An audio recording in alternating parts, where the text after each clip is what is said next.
Hey guys, make sure to subscribe and hit that notification bell to be updated every time I make a new video. Thanks, let's begin. And I thought the previous two installments were filled with dread.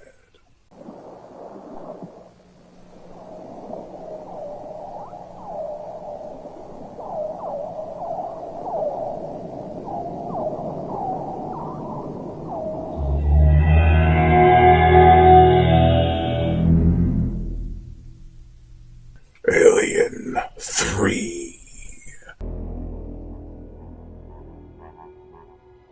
This is the 1992 novelization written by Alan Dean Foster, who wrote the prior two novelizations for the films. Also, shout out to Michael Culver saying Happy Easter and sending me a picture of an alien egg with an Easter theme. It gave me the inspiration to do this review for today because, it's Easter and eggs and Happy Easter to everyone. And this also has religious themes in it too, so it's quite fitting. The plot. Crash landing on a prison planet, Ellen Ripley is brought in to be looked after until the company can come pick her up. But besides herself, no other human made it. An organism, though, did. So after all that transpired in Aliens, it gets thrown away. How does Alan Dean Foster handle this risky material? Let's find out.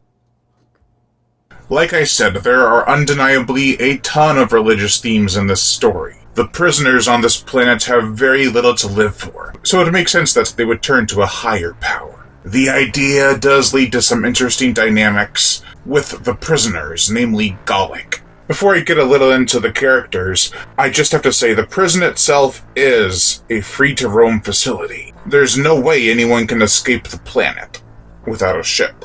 Isn't there any way off of this place? Some way to escape? No.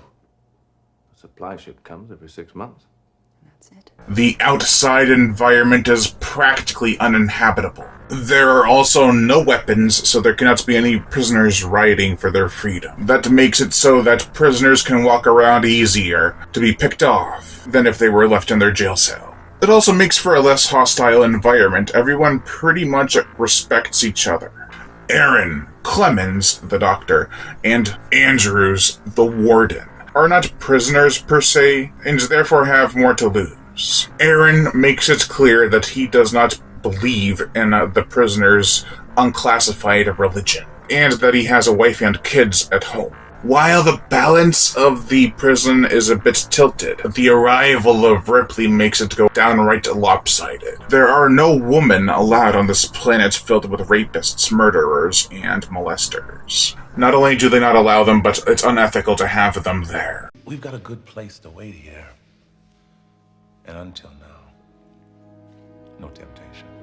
It makes you feel extra pity for Ripley because she continuously has shit go wrong for her. It's as if her situation can only continuously get worse. Even though her presence does cause some conflict for the prisoners, there is one among them that stands up for her, somewhat. Dylan. He's the one she can kinda look up to keep her safe, but he's still a bad person. But he is even-headed enough not to think with his pecker, but rather his brain.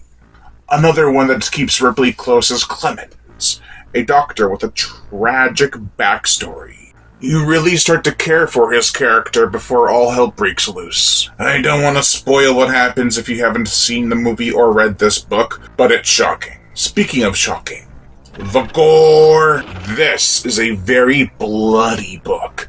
It packs a punch, from the birth to the slaughter.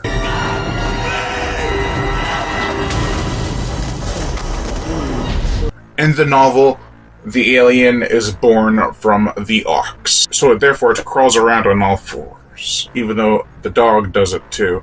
It doesn't really matter which one it's born from, but in here it's the ox. It rips people's heads off, impales them with its second mouth mandible, which miraculously appears in this novel and not the first. So they just evolved, I guess. The xenomorph gives a guide to a fan in the most graphic of ways.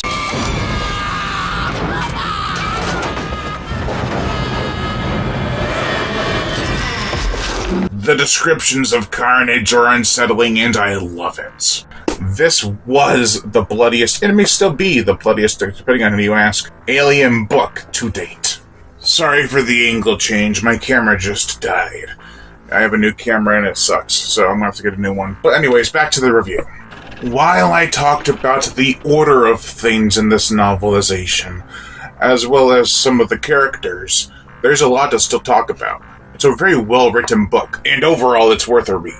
I will go into more detail in the movie review, because that's another topic for a different day, but I would suggest reading this. I feel like if you watch the movie, it hurts you more than if you read the books, because in the movies you really grow attached to the actors and actresses, and in here they're just people on the page, and the music really swells up and makes you feel sad and everything. Here it's just like you're reading a book, and it's like, well, that's really sucky.